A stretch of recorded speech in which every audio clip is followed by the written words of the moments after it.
Hai, ketemu lagi sama aku, Kumala.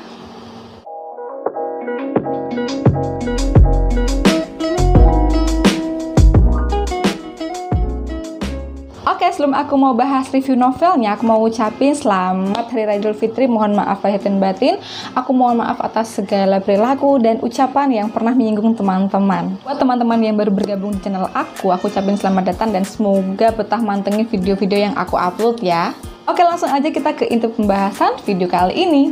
Sebenarnya aku tuh udah menyelesaikan novel ini dari tahun lalu, tapi baru sempat bikin video reviewnya tuh sekarang, dan mungkin teman-teman juga sudah banyak yang menyelesaikan membaca novel ini, dan kita jadikan video ini sebagai bahan diskusi aja kalau gitu. Burning Head ini berkisah tentang seorang wanita yang ingin balas dendam ke pembunuh sang suami. Tokoh Eri dalam novel ini yang dulu tuh dia namanya Sakiko, tiba-tiba kehilangan sang suami. Sang suaminya ditemukan meninggal, kemudian ditambah pula dengan fakta-fakta yang sebelumnya tidak diketahui oleh Eri sendiri. Jadi sang suami itu menyimpan banyak sekali rahasia di belakang Eri. Perjalanan hidupnya Eri itu sebenarnya tuh nggak mudah ya, dari mulai dia kehilangan ayahnya yang tiba-tiba ditemukan meninggal di pinggir jalan, sampai dia bertemu dengan suaminya yang bernama Tadatoki. Nah, sejak kepergian sang suaminya nih, hidup Eri yang dulu itu sempat berantakan, kemudian baik lagi sejak ketemu sama suaminya, ternyata harus berantakan lagi. Lalu Eri ini memutuskan untuk menikah lagi dengan laki-laki yang bernama Hideo. Awalnya Eri itu menikahi si Hideo ini tuh untuk membuktikan bahwa Hideo lah yang membunuh suaminya dulu. Tapi setelah menikah dengan Hideo, Eri pun tidak menemukan satu bukti pun yang menunjukkan bahwa Hideo itu adalah yang membunuh sang suami. Jadi kira-kira siapa nih yang membunuh suaminya? Nah, pertama kali aku membaca novel dari Akio Shirakawa ini adalah yang berjudul Girls in the Dark. Kemudian disusul ke novel berikutnya adalah Holy Mother. Dengan pengalaman aku membaca kedua novel tersebut, aku kira Burning Head ini juga termasuk novel misteri yang lumayan menantang atau lumayan sadis seperti kedua novel yang sebelumnya. Tapi satu hal yang pasti, aku sangat menyukai cara Akio ini membuat atau menyuguhkan plot twist ke dalam cerita-ceritanya. Dan Burning Head pun gak luput dari plot twist yang cukup mengejutkan, bahkan aku tidak mengira-ngira sebelumnya. Dibalut tema kedokteran yang cukup kental karena si tokoh Hideo ini sendiri, dia adalah seorang dokter, pun adiknya itu juga mengalami sakit yang cukup berat. Dan Eri sendiri yang melakukan tindakan operasi ya untuk mengubah wajahnya, untuk mengganti identitasnya dan mengambil identitas orang lain hanya agar dia bisa mendekati tokoh Hideo ini.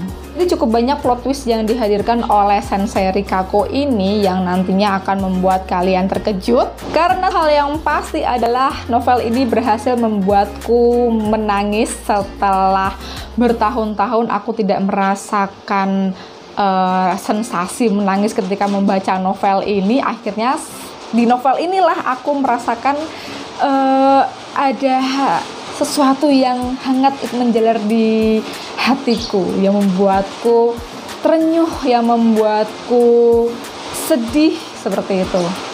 Cerita dalam novel ini itu dibalut dengan alur campuran, maju mundur. Jadi ada saatnya tokoh Eri ini berada di masa sekarang, ada saatnya tokoh Eri ketika berada di masa lalu. Dan alurnya itu dibalut dengan sangat apik, jadi nggak membuat pembaca itu bingung ini adegan ini tuh ada di masa sekarang atau ada di masa yang lalu, karena perbedaannya sangat kentara. Seperti yang udah aku bilang tadi, yang berhasil membuat aku nangis membaca novel ini tuh seperti ada rasa hangat yang merayapi hati. Dari awal alurnya itu sudah dibalut dengan sempurna dengan mengikuti emosi dari tokoh Eri sendiri dengan menggunakan sudut pandang orang pertama. Amat yang aku tangkap dari novel ini tuh sebenarnya adalah rasa cinta, ketulusan, dan perasaan orang lain yang sebenarnya tuh kadang-kadang nggak kita sadari.